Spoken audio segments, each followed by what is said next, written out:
Next up, another candidate, the other side, to Ward 2, Position 1, Bob Thomas.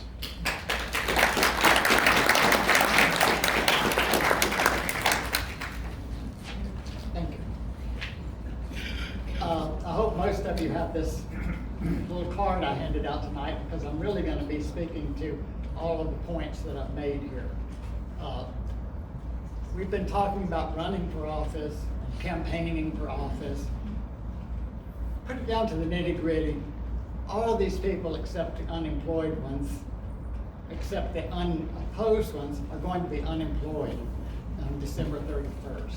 There's going to be a lot of jobs open, and I'm going to be I am a job applicant. And the voters of Eureka Springs are the employers. So you here are either an employer who's going to pick who you want to be Ward 2, Position 1 council person, or you're somebody in the community who has sway with voters, and that's very important. As far as my qualifications, I have 30 plus years of experience, most of it working with large school district budgets and state program budgets. I've dealt with budgets from the very start, when you put them together, up through the end, when you analyze whether or not they've been effective, and if you came in on target. I also have been on for 30 years working on various committees and boards and commissions. I've been very involved with the disabled community. I have disabled sons, and I've always worked with special education students.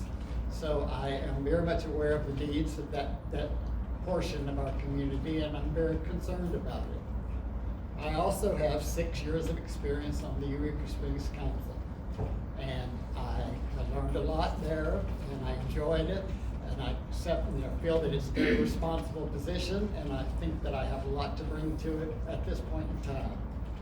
I am well versed with regards to Arkansas statutes, municipal code, and ordinances, and that's important because everything you do has to be compliant with those laws and those codes and those ordinances. Sometimes the city attorney will catch something and stop it. Sometimes the chair of the commission of the council will catch something and stop it.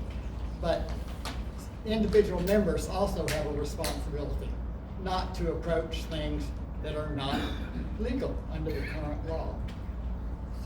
So those are my qualifications, and I'm proud to present them to you because I'm really quite proud of them, and I think they fit the job very well. As far as my priorities, councilperson is one of 6 people. So we all have, things we want for the community. This is what we want to accomplish, but we're only one vote. So I'm going to tell you my priorities, but I'm also going to tell you the small part that I can accomplish in that. I can tell you tonight I can do this. Otherwise, I'm going to tell you I'm going to work on this. I'm going to, encourage council to do this. When we talk about the health, welfare, and safety, we often talk about residents, business people, and tourists. And when we look at new ordinances or funding projects or revising ordinances, the health, safety, and welfare is what you have to keep in mind. Primarily residents, but also business people and tourists. I think we best do that when you come into the discussion and you've done your research and you've spoken to a broad base of people in the community, not just a few of your friends and your mentors. The other thing is, and I was telling somebody this the other day, the wonderful thing about being on council is you can call anybody in the country and tell them, who you are, and I want your help. I know you're the mayor of Memphis or whatever, some other small town, and I need your help. I need to know, how are you guys doing this? And they're always willing to talk to you. I've never been turned down. When we were discussing ordinance regarding dogs and cars, I called the Fayetteville Chief of Police. After about 45 minutes, I think I knew more about the Fayetteville ordinance regarding animals and cars than anybody in Fayetteville did. But that's a good thing. We have to reach out to people. You can't just limit yourself to those in your little circle to tell you what to do and how to vote. With regards to the city finances, I have two things in the past that I'm very proud of. When I came on board originally to city council, the council was getting every month a printout of profit and loss, which is fine, but they also needed a complete financial statement.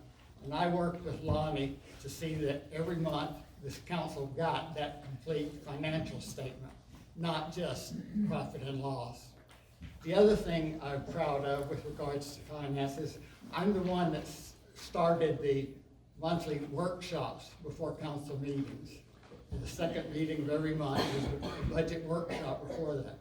I'm the one that got that started, and I'm happy to see that it continues today, because it gives council a time to really focus on what's happening with the budget, and it also gives the people in the city an opportunity to understand what's happening with the budget. I am going to support the various community groups that are working with affordable housing.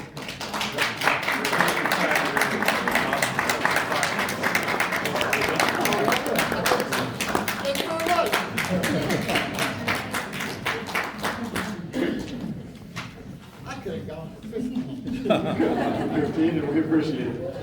City Council, Ward 2, Position 1, Bob Thomas, same question. Your number one issue and how you'll get the city to work together. I'm going to start my own little timer right here. It's easier to see. Economic diversification and affordable housing, they go hand in hand as far as I'm concerned. I can do two things right away. There are several committees and groups working on economic diversification and housing. I would like to at least gather the names of all those organizations together and put them on a piece of paper so that we could all know what's happening in the community in that area. The other thing I can do is I can put on the council agenda representatives from those groups to occasionally come and speak to the council, so we're up to date on what's happening. And finally, this is just off the top of my head recently, recreational marijuana brings increased profits and homelessness. That's proven in states that have adopted it. Use some of that profit to finance homeless shelters. Thank you.